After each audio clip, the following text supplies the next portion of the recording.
Attention! As you were. On this episode of Soldier Reviews, we're going to be taking a look at a fan-requested movie that would be unbelievable if it wasn't based on a true story. Outnumbered and in an indefensible situation, these brave men fight, defend their position and each other in the Outpost. So we tried to pick scenes to avoid spoilers, especially because this is a new movie. If you didn't see it, we didn't want to spoil what was happening in the movie. Check it out. At least we have a garden. A real Garden of Eden. Gotta be shitting me. Look at this place. Yeah, Taliban have a nice fucking view of us, don't they? Fuck me, man. Fucking retarded, I know. They usually come up that draw on the backside, take a few fucking shots, and then just like, get the hell out. Aren't we supposed to be on top of the mountain to win this thing? Don't be logical, Scooza. Yeah, let's get moving. Now that's a sphincter puckering moment right there. I mean, you're surrounded by rocky, mountainous terrain, and with many places to hide and attack from. You have to be aware on all sides, especially since the enemy has a perfect view into your base and can see everything that you do. That's got to be a pucker factor of at least 8.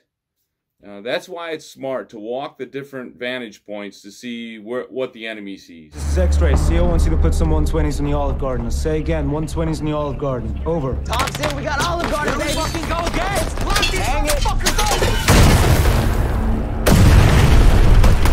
In a defensive situation, you have what's called target reference points, or TRPs. The mortars were properly in place, and they had all their TRPs dialed in. So in an attack situation, all they have to do is call out a name.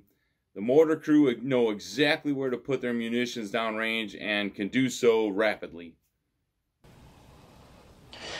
Everyone's worried about the new CO. Okay, how so?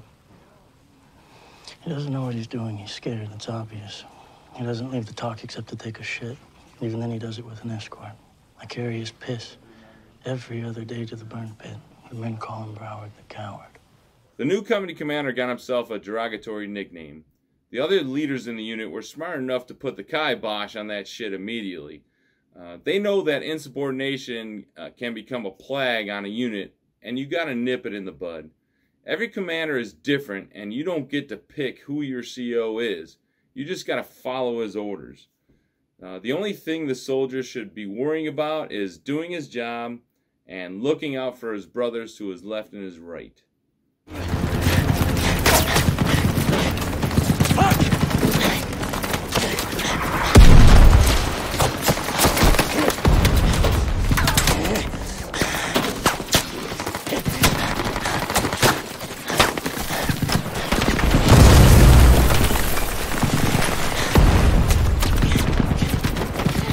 So this is an example of Hollywood style over military substance.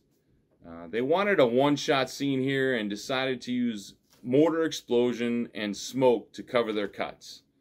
Now the problem I have with this scene is that the digital mortar explosions were so close to the soldiers and probably wouldn't have wounded or killed them. The act of running around getting ammo to other soldiers is something that happens in combat. And doing it with bullets and mortar shells all around you takes balls. But the way it was portrayed in this scene was a bit unbelievable. Hey, Red Platoon! I need volunteers. We're taking this bitch back. Hell yeah, bro. Let's go. Man. Raz, you got me? Good. Gregory? I don't think I can make it, bro. I got his gun. Jones, good man. Miller, Donnelly, let's go. You got to be ready to fight, especially in a situation where failure means that everyone dies. This is when real leadership comes into play. So to motivate their soldiers, sometimes leaders need to pretend that everything is going to be all right, even though they themselves may think otherwise. So I think in this situation, asking for volunteers here is a waste of time. Everyone there is fully loaded, should be ready to fight. So tell them a tentative plan, kick them in the ass, and put your war face on. Ah! This movie got a lot of shit right. From the way the soldiers interact by busting each other's balls, to phrases they use like dead bodies attract more bodies, straight through the tactic they use, my problems with this movie are very, very minor, and mostly style choices by the director. All in all, this is definitely a must watch. And when you do watch it, stick through to the credits and you get to see interviews with the actual soldiers that were actually there. Thanks for watching. Please like, subscribe, comment, share, and check us out on Facebook. And until next time, you're dismissed.